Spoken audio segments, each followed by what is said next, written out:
Welcome, Claret and Cobalt Faithful. There are rivalry wins, and there are nights when Real Salt Lake wins 2-1 versus Colorado. There is nothing like a team stepping into its identity. With control, maturity, and level of dominance, the scoreline doesn't really show. 16 shots inside the box, 8 on frame, a midfield that dictated tempo, a backline that slammed the door after the 7th minute, and 2 goals from 2 players who are becoming the heartbeat of this club. This is Mike, and yep, Kevin is here with me, and you're listening to Into the RioT. And we're breaking down the derby with Colorado, the fight for the Rocky Mountain Cup right now. Let's riot! Solans, all the way through, Gozo! Solans!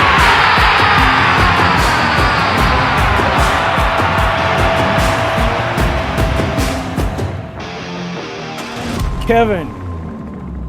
Yeah. Colorado scoring in the 7th minute. 7th minute should have changed the match. Yeah. In the past seasons, it would have. Yep, But definitely. this is the 2026 version of Real Salt Lake. They didn't panic. They didn't stretch. They didn't lose their shape. They absorbed it all.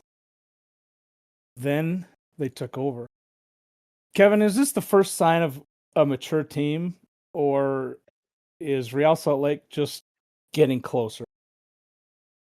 I think it's a sign. I think the youth is starting to settle in, and I mean, from the beginning of this, well, not the very beginning, but a game or two in, I really felt like this team really taken to heart what Pablo wants with this team, and I really think this team's really maturing into it. Okay, well, so what stood out to you more? The reaction Real Salt Lake had, or the lack of panic?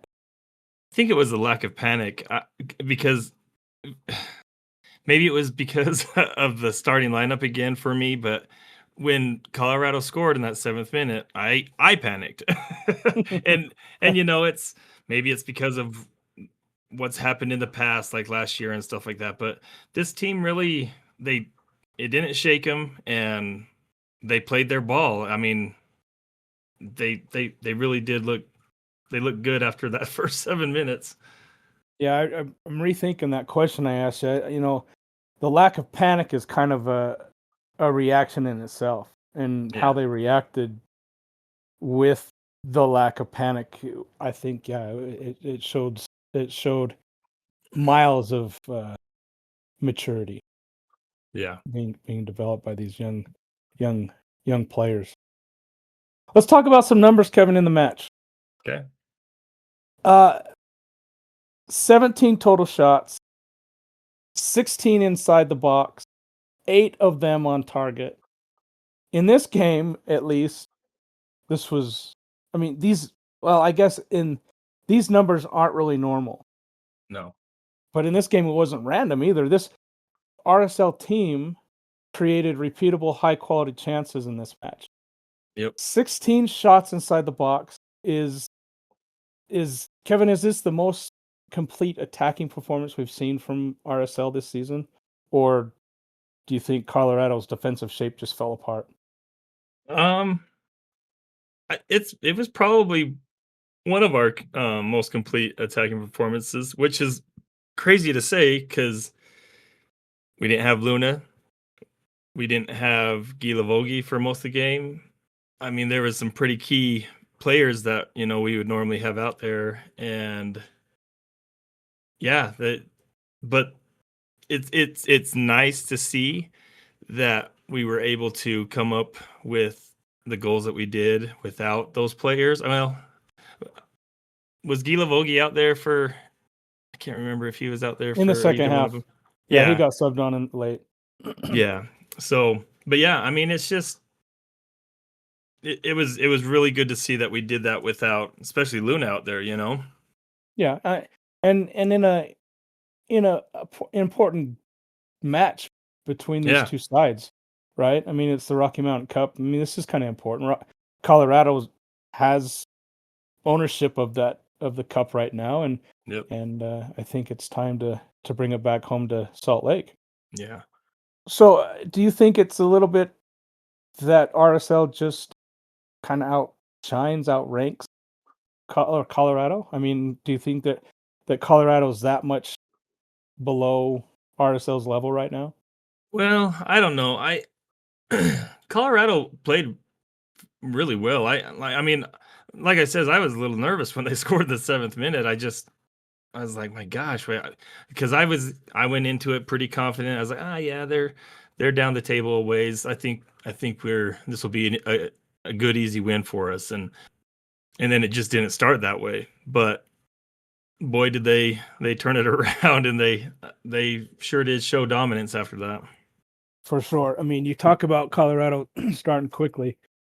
Colorado had in the match 52% of the possession, Yeah, but Real Salt Lake had really all the danger in the match. yeah, they did. So with their 52% possession, do you think I mean, after that first goal, did you ever think that Colorado really had any control in this match? Well, no, I didn't. I was kind of talking about that when we were leaving the game. Was just that when I saw the possession, and I just didn't feel like they had it that much. And Isaiah was actually the one said that he felt that they did have the ball a lot, but it was what they did with it when they had it. Like Real Salt Lake, when they had it, they did more with it. For sure. I mean, And so that made it seem like, Real Salt Lake. I made it feel for me that they had more possession. yeah, I mean, this is what we've been waiting for, right? We've been talking about 20 plus shots per match. Yep. I mean, and thinking that, oh yes, this is the attack that we've been waiting for. We wanted. It's exciting to watch. It's great soccer. It's exciting soccer. This is the difference between having the ball for a long points of the match, long stretches of time, Mm-hmm. and it's the difference between having the ball and what you're doing if you're doing something with the. If we're just passing around in our own half, wasting time or taking up time, and that's our goal, that's one thing. But Yeah. what Real Salt Lake did with the ball when they had it in possession was really quite impressive in this match. Yeah. It was. So Colorado, after they scored in the 7th minute, they finished their stats. They finished with 8 shots, 4 on target, 6 inside the box. Nothing really felt all that threatening, and really Real Salt Lake dictated the terms of how the game was played. Which defender set the tone for you after the 7th minute? Honestly, I really kind of felt that Glad did. It was good to see him back. And For sure. yeah, but even Yedlin, and I don't know what's been going on. Like I've said before, it's like he must be really feeling good with that hamstring and everything that kind of happened early in this season, because man, that guy's just he's been fast, he's been where he needs to be, he's just been everywhere, and it's almost reminiscent of him in his 20s again. Yeah, Kevin, I'm going to say this again. I mentioned this in the last episode. I truly think he's happy at where he's at in his. Yeah. I think I truly think that the Real Salt Lake club takes care of their players, and I truly think he's happy. He's playing with a smile on his face. Yeah. If you really look close and not just look at the play, you look at the body language, look at the players. They're enjoying every minute when they're out there. Yep, they are. And they're playing for each other. I don't know. It's pretty exciting to see. Do you think was this the most comfortable Real Salt Lake has looked in a match where they didn't have the ball this year? I think so. even there at the end of the game, we had about, I don't know, it was inside the last 10 minutes of the game, and we pretty much was just in defensive mode. We're trying to finish the game out and win it, Yeah. and you know how I don't really care for that, but I think at the time, that's what they needed to do. But it just scares me because you sit on something like that, you let them into your half. There's just a lot that can happen. But they were smooth, and they seemed relaxed and in control, like you said. And yeah, I think this is the most relaxed and in control they've been. Without the ball, for sure. Yep. Well, let's move on. Let's move on to the 36th minute of the match. Was this Gozo's arrival moment in the rivalry match? In I the think derby? so. Yeah, he not only with that goal, but I mean, he was. It is a derby, and he was getting into some players' heads, and it it was fun to watch. And he's becoming his own player, and he's really taking this role on, and it's been fun to watch. Yeah, I think, it's his goal, I don't think was just a normal goal in this match. I think he kind of stamped down a statement with this. This is a young player stepping into a rivalry. He played in it last year, but Real Salt Lake really didn't have. They were kind of all over the place. It was Yeah. scattered. It wasn't really all that organized last year, at least compared to this year. Right.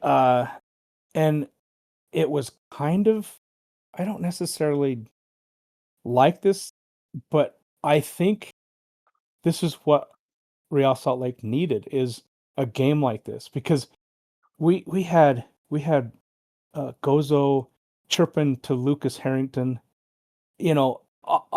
all second half, and they were just going back and forth. I mean, they're both young players. Harrington's 18, Gozo's 19, and there was some. They were waiting for each other to knock the chip off their shoulder. Yeah. And it was kind of fun to see the hard tackles. It was fun to see our RSL boys stand up for one another and stand up and be tough in this match. Yeah. It was pretty fun. Well, not only that, like, and I know, I know we've had issues with the refs, and this game for me was no different. For me, there was a lot of bad calls, and it seemed like the ref was always in our face and not in Colorado's face. But talking about maturity and growth and things like that, and not letting something like that bother, especially the young kids. But yeah, I think that it shows a lot. Well, I think so too. And yeah, I mean, maybe the refereeing's been kind of harsh on RSL this year, but the thing of it is this game, with being as tight as it was, I think this game was the best game they've been able to play through that adversity. Yeah. I mean, nothing bothered them, it seemed like, on this night versus Colorado. Right. Nothing Yep. bothered. Nothing. So Yeah. yeah, going back to Gozo, what impressed you more, the finish, the movement, or his composure on the night? I honestly, I think it was the composure. There it's always a rough, chippy game with Colorado, and being 19, and like I said, and just being in a game like this, I think it really shows the composure that he had to be able to have the movement and the finish. Oh, for sure. And that's what I was just going to add to that too, Kevin, is it's got to be composure first. Yep. I mean, because players have to keep a level head in order to be able to be in the right spot at the right time and to make a finish that he made, to draw the game even. Right. So yeah, he was impressive in all three of those categories. Yeah, Let's he move was. on. Let's move on to the game winner, the match winner, Sergi Solans. 68th minute. Goal wasn't all that flashy, but it had a lot of flair. Yeah. The ball from Sanabria, he's been doing that all year. I mean, they've Yeah. always haven't been pinpoint like that, but that ball against Colorado for the game winner, pinpoint. And Solans again. What is this his third header? Third or fourth. It Third or seems like fourth he's header. using that just as much as his foot. Well, he's got 6 goals, right? I mean, him Yeah. and Gozo are tied for goals for the club, and he's 3 or 4. Yeah, half of them are with his head. Crazy. Yep. Clinical finish. It kind of feels like that. Not just Gozo is the focal point or Luna of the attack, but Solans has he officially become that point, or along with those other 2 points, focal points, Luna, Gozo? I think so. I mean, I think everyone's looking for him, you know? Yeah. So is he the system, or is the system built for him? I'm going to take Solans out of it. Is Pablo's system built for the 9? Yeah, I think so. I think so too. Because I feel like that they need speed and strength at that position in this system in order to the ball going into that position on the 9. If his back's to the goal, he's got to keep the ball alive, get the ball out to the wings or back so they can play it through. But yeah, I think the reason why Solans is getting as many opportunities is because that's where the offense is going to go through, the attack is going to go through, is the 9. But at the Yeah. same time, it's like, what do you do now? I mean, with them playing Gozo up higher at one of the 10s, you got Luna on one side, you got Gozo on the other side, and you got Solans on the middle.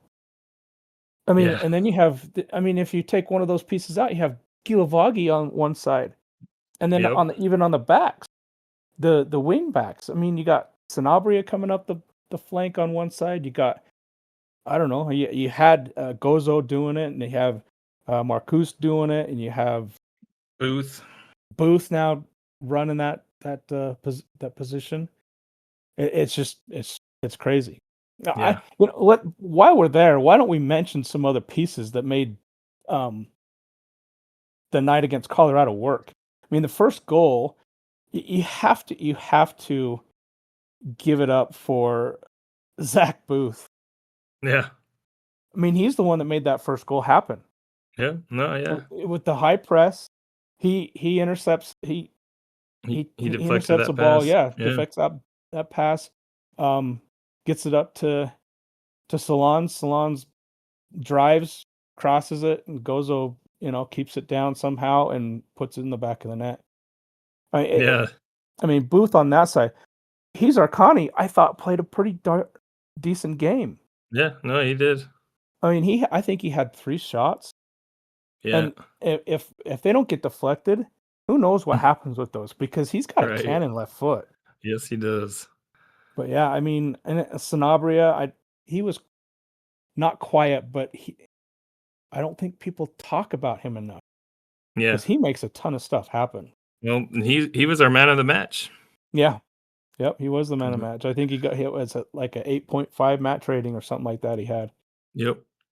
And then the midfield. Let's talk about the midfield. I mean, we got Stein Spearings and Kalaskan. They're becoming monsters in the middle. Yeah, that double pivot's freaking amazing. Yeah. I mean, they didn't just connect passes. They controlled really the pace and tempo of the game. Yep. Because they slowed it down when they needed to. They accelerated when Colorado was stretched. And they got back and protected the back line, fed Solans and Gozo multiple times. Oh yeah. And it's just it's crazy. I mean, is this midfield, or I guess was this midfield performance good enough to get playoff wins? Yeah, I think so. I I I think this, especially with Spearings and Caliscan there in the middle. Like you were saying, they set that tempo in most of these games we played. And I think when they play like that, yeah, I think we have playoff wins right there. So what do you think the midfield did to make this match feel so I just think that, well, like you were saying, I mean, we talked about Caliscan and how he's kind of our ghost or silent killer, and he's just that. Like, he's out there, but Colorado might be coming down the field, and he comes from out of nowhere. Yeah. And he's just always in the play. These guys are always, or for somehow they're always around this ball, and they're making things happen. Well, I think, yeah, they do the dirty work. And that's really the name of the game for a number 6. It plays the number 6 on the pitch, where they're the ones that dig out all the balls. And then they're also the ones that distribute after they gain possession. So it's like they're usually, if it's a pretty build and it's a successful build up the field, they're the ones that have the first pass, but then it's 3, 4, 5, 6 passes before the goal scored. And obviously the goal is the one that gets all the flash and glory. Yep. The assist, it's the second thought. But who thinks about the pass that started it? Who thinks Right. about the play that Zach Booth makes to intercept the ball, to get it to Solans, to get it to Gozo, to get it in the net? That's what makes this team so much fun to watch, is they are selfless. Yeah. And that was a kryptonite for them at the beginning of the year, because they were too selfless and they were overpassing. Yeah. Now I love that they get a sniff of that 18-yard, the top of the 18-yard box, and they're shooting the ball now. Well, and it's just like the Gozo goal. I mean, honestly, Solans, he could have taken the shot. For sure. Yeah. But I mean, that one extra pass and, to a pretty much open Gozo, it's easier shot right there. So, Yeah, for sure. Okay, so let's talk about a little bit about the referee. So 18 fouls were called and against the Real. And we've kind of talked about this already. Do you think it was needed in this match? I needed. Okay. All right. Let's not use needed. Do you think it was intentional by RSL to come out and play like they did? I think it was intentional that they came out and played like they did, but I also, I don't know. It's hard because, yes, I do think they came out to play physical, but I think Colorado was doing the same thing, and we just got penalized more than they did. Yeah. But I think with them coming out and being intentional with dictating the way the game was played, which was physical, I think they gained a physical advantage by drumming up the 18 fouls and 2 yellow cards. I think it set the tone for the game. Yeah. What do you think happens in a game going back in time few games ago, if they came out swinging like that against Miami? What do you think happens if they go on the road and come out swinging against like LA Galaxy, or this upcoming game against Minnesota? Is it going to be a positive, or is it going to be negative? I don't know. But I think you Right. have to go out like that, especially on the road. I mean, this Yeah. wasn't a pretty win. This was not a pretty win. This was a win Right. that they need to have. I believe this is a win they need to have on the road Right. to grind it out. 2-1, Yep. grind it out. 1-0, 2-0, grind it out win, and just it's not pretty. It's not 20 plus shots. We got what did I say? They had 8 16. shots on goal, 16 shots overall, 8 shots on goal, and they put 2 away. Yep. That's the kind of nastiness we need on the road. Yeah. And in these kind of games. Yeah. Totally agree. Yeah, I think RSL was the team that kind of understood the moment, and Colorado, I think, was the team that reacted to it. Oh And yeah, for sure. I think if you're the team, pulling the strings, you're gonna have a pretty even though the calls don't go your way, I think you're gonna have a great chance to win. And I think Well, and I that's think how. also, Go ahead. Yeah. well, I was gonna say, I think that also kind of talking about how Colorado reacted because, and maybe it's like you were saying, just the way like this team like totally trust each other and they play for each other and everything. But as soon as Colorado started getting down, they started fighting within themselves. Yeah. And Yeah. I you noticed know, that too. yeah, you don't really see that. Like last year, I don't know how many games.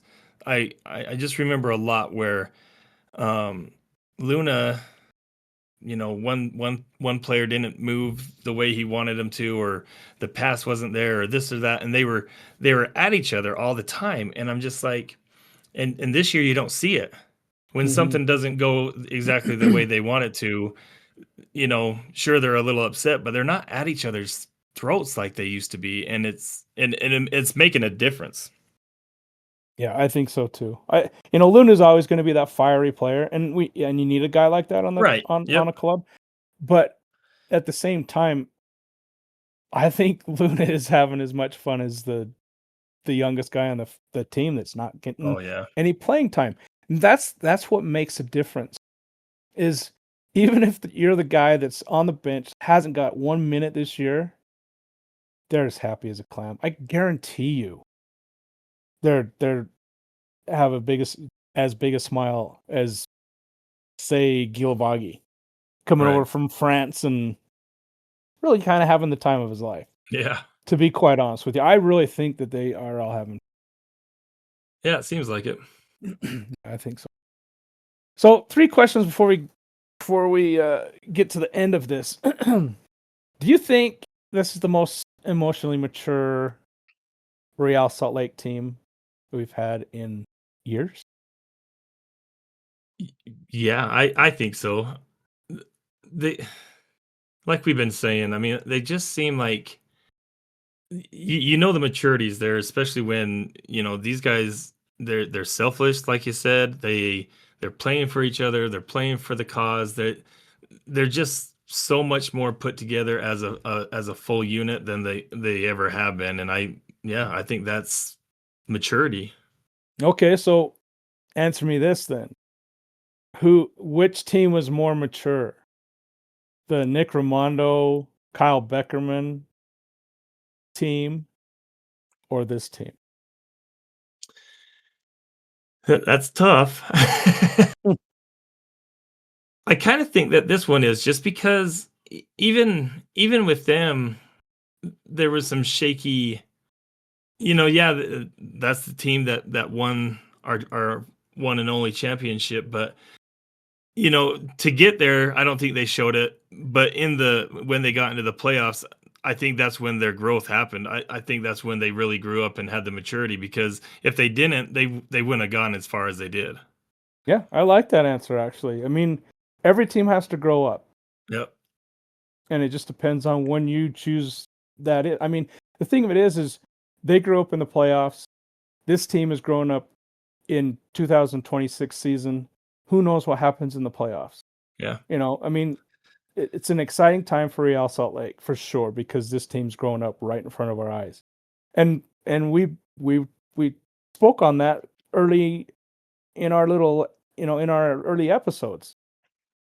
Yeah. I don't know. It's pretty fun. I mean, because you see different areas of growth in every single match so far Yeah. this year. And Oh yeah. Yep. it's kind of exciting to see, because if they can put all this together, the sky is really the limit. Yeah, for sure. So what does Gozo's recent rise mean for the long term of the midfield pitcher of RSL? I mean, should he be viewed more as a number 10 or a second striker on the pitch? That's a good question, because I think he could be very dangerous as a second striker. But I mean, he's also been very creative and made his own goal scoring chances for other people too. So I mean, it's tough. I think he's a really good midfielder, but I think he could be a very good number 10 also. So I don't know. Well, he's playing. So they play, like The two number 10, yeah. the two number 10s along with the two number 6s, and then they got the two wingbacks Yeah. crashing up the field. But I mean, what do you do now? I mean, because he has had so much. I mean, the 3 games he's played, has he only played 2 games as a 10? Yeah. Up higher? So he's Yep. got 2 games under his belt. He's got 3 goals. Yeah. Yep. And then he had how many games have we played? 7? So he's played in 5. No, we've played more than that. Yeah. So there's 7. What are they? 7, 3, and 1? 7, 4, and 1? No, we're at 8, 4, and 1. 8, 4, and 1. So we've played 13 games. So what, 11 games? He got 3 goals as the wingback, which Mhm. obviously you need more opportunities. There's not as many opportunities. That therein lies the problem. I mean, is he forcing a rethink? Pablo's maybe a rethinking of the depth chart? And how do you please everybody? There's a lot of Yeah. mouths up in that position Yep. to feed. I mean, that's kind of, we've been talking about that, I think, a lot this season. I mean, the depth everywhere, I feel, is pretty well done, and you're right. It would be hard, regardless on how you rethought the depth chart. It would be hard on who plays what and who plays where and how much time and who starts and who doesn't. I mean, it's a great problem, but I'm glad it's Pablo's. Yeah, for sure. For sure. So was this just a rivalry match, Kevin, or I mean, every time we say this, and I almost am rethinking even about saying this, but and if it does happen again, but they are going on the road again, so and they've been kind of struggling there. Or so is this just a rivalry match versus Colorado? The big Rocky Mountain Cup, or has Real Salt Lake sent a message to the Western Conference? They're sitting in third place. Yeah. Sitting in third Yep. place in the table. Yeah, it's crazy. I mean, it's kind of a message still to the Western Conference. I mean, sure, every time we've said it, have we kind of had a setback? But I mean, again, we've talked about this too, where the teams are some teams they're getting it, and they're exposing us early, and it kind of, I think it rattles us a little bit. And I think, but even that game against Colorado, I think they exposed. I mean, obviously they scored in the 7th minute, but we didn't rattle this time. And I think as long as we can learn from that and know that, hey, yeah, we might get scored on early, but we're good enough to get back into these games. If we can keep on doing that, I think we've learned something. Yeah, I think so too. I mean, the goal that was scored on Real Salt Lake, it was just loss in market. Right. I mean, I don't know. I mean, that it's the set piece thing that we struggled with in the beginning of the year. It's like Right. there just needs to be better communication. We need to make sure that everybody's marked, and we need to stay with our man. Yep.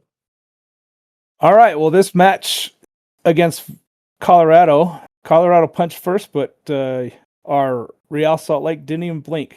There's no panic. Just a team stepping fully into who they are becoming, their identity. 16 shots inside the box, 8 on frame, a midfield that controlled the match. Guys that stepped up all over the field, really. Backline that slammed the door shut after the 7th minute after Colorado broke through in the beginning. And 2 goals from the 2 young boys, Gozo and Solans, 2 players who are quickly becoming the heartbeat of this club. As was stated earlier, if this is the version of Real Salt Lake that we're getting moving forward, should the Western Conference be nervous? Next week, our RSL steps into another test, and we'll see. It's a different style, a different challenge, and different kind of pressure. Question is pretty simple, and we have to figure this out. Can this version of Real Salt Lake travel to Minnesota and keep building on their identity that showed against Colorado? That's going to do it for us on this episode of Into the RioT. We want to hear from our loyal listeners. Was this RSL's most emotionally mature performance in years? Has Solans become the true focal point of the attack? Or is that Gozo? And what does Gozo's rise mean for the long-term picture? Drop your takes, hit us on socials, and keep the conversation rolling. Stay loud, stay loyal. Stay with us on Into the RioT. Vamos Real!